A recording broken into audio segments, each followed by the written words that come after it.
बिस्मिल्लाहिर्रहमानिर्रहीम। एक्सरसाइज 1.3 का question number 14। Student, exponential equation किसे कहते हैं? अगर आप इस क्वेश्चन पे गौर करें तो इसमें जो वेरिएबल है x, वो देखें ये पावर फॉर्म में लिखा हुआ है, एक्सपोनेंट में है, तो लिहाजा इसको कहते हैं एक्सपोनेंशियल इक्वेशन।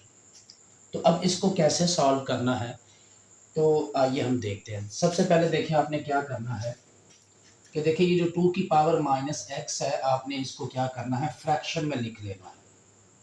देखिए ये एज इट इज आ जाएगा 64 बाई 2 की पावर एक्स माइनस 20 इक्वल 0।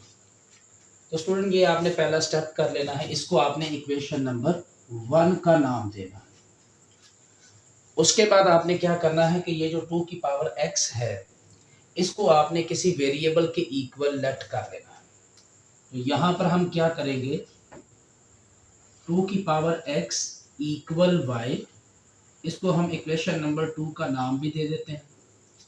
तो स्टूडेंट देखिए ये जो वैल्यू है 2 की पावर x इक्वल वाई, इसको आपने क्या करना है, इक्वेशन नंबर 1 में पुट कर देना है।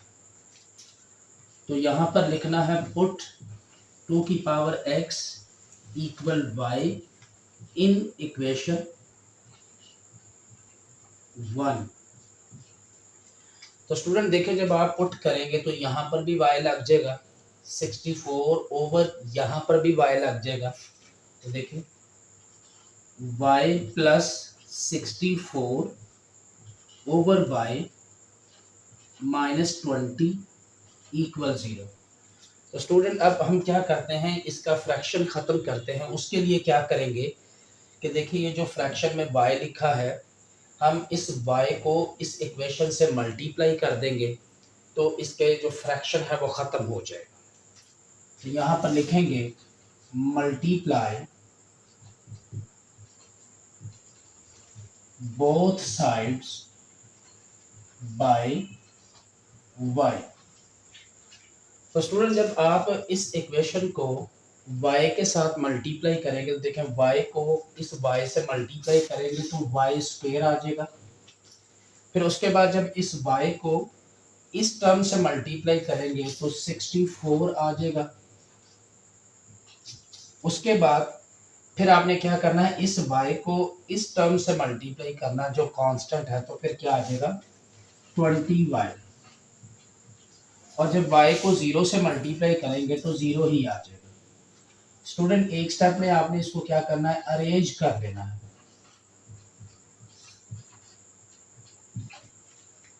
अब देखें ये y के वेरिएबल के साथ ये क्वाड्रेटिक इक्वेशन बन चुकी है। अब हम क्या करेंगे कि क्वाड्रेटिक इक्वेशन को सॉल्व करने का जो मेथड है, फैक्टराइजेशन या क्वाड्रेटिक फार्मूला, कोई भी अप्लाई करके इसको सॉल्व करेंगे। तो यहाँ पर हम क्या करेंगे, इसकी फैक्टराइजेशन करेंगे। उसके लिए क्या करना है, देखिए वाई स्क्वायर के साथ यहाँ पर जो कोफिशिएंट है 1 है, इस 1 को इस कांस्टेंट से जो 64 है उससे मल्टीप्लाई करें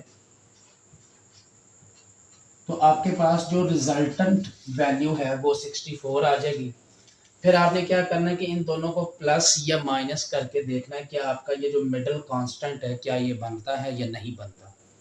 तो स्टूडेंट इस सूरत में नहीं बनता तो हम अब क्या करेंगे, 64 का एक और भी मल्टीपल है, जैसे देखें 16 मल्टीप्लाई 4, तो ये भी 64 होता है, और 16 प्लस 4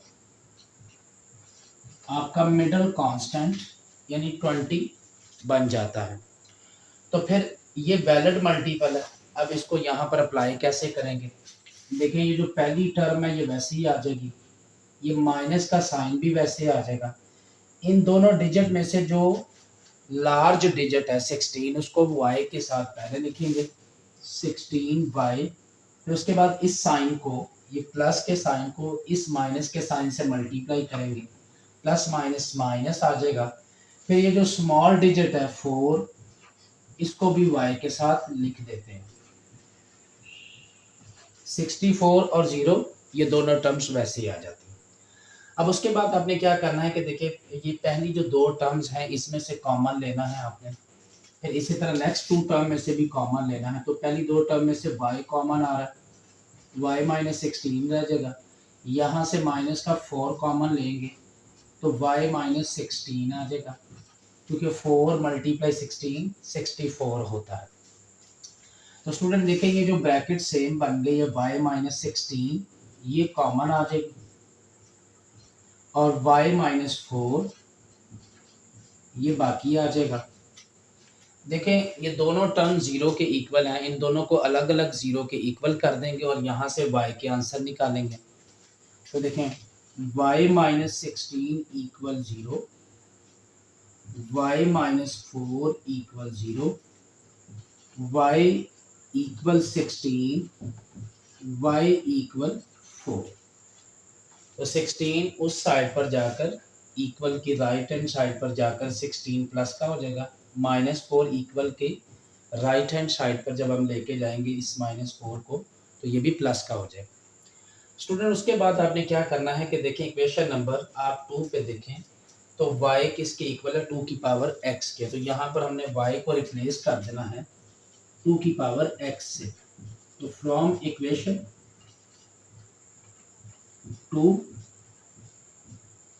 देखिए y को रिप्लेस कर दिया 2 की पावर x से, तो स्टूडेंट देखें यहाँ पर 16 को हम लिख सकते हैं 2 पावर 4। स्टूडेंट यहाँ पर भी इस हिस्से में भी यही काम करेंगे और 4 को हम 2 की पावर 2 लिख सकते हैं। अब देखिए यहाँ पर अगर देखें तो दोनों साइड पर ये जो बेसिस हैं ये सेम है, तो जब बेसिस सेम हो दोनों साइड्स पर तो फिर ये जो पावर्स हैं वो इक्वल में आ जाती हैं। तो देखिए यहाँ पर 2 और उसके ऊपर पावर x है तो x इक्वल आ जाएगा, यहाँ पर देखिए 2 के ऊपर 4 है 4 के। तो स्टूडेंट उसके बाद देखें अगर यहाँ पर देखें तो x इक्वल आ जाएगा 2 के, क्योंकि यहाँ पर भी बेसिस सेम है।